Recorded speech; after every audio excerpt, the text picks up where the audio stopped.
As it is today, there's very little that we know.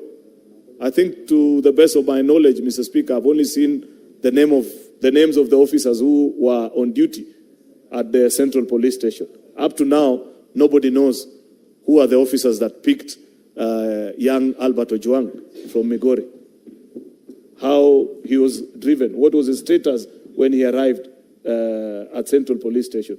Those are things which, as a leader, you want to know, Mr. Speaker, so that you begin to appreciate the things that are before us.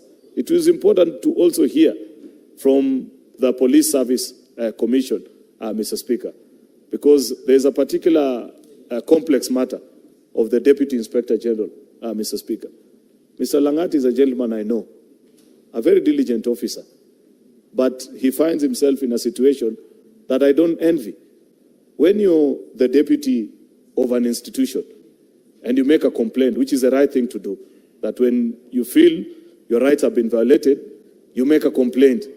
But unfortunately, the situation gets complicated by the fact that officers who report to him went and picked this particular young man, and that particular young man died under very mysterious circumstances.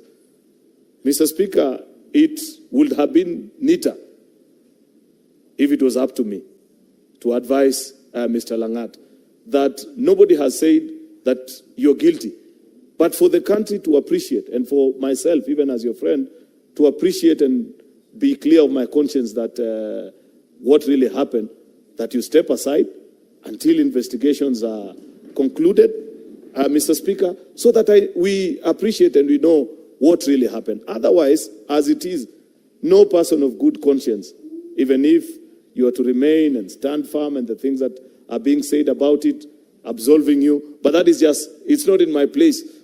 It's the chairperson of the Police Service Commission to tell us how such matters are to be handled, Mr. Speaker. If it was a separate institution that was handling, then by very well reporting and making reports, Mr. Speaker, about what happened, people will have appreciated that he did the right thing.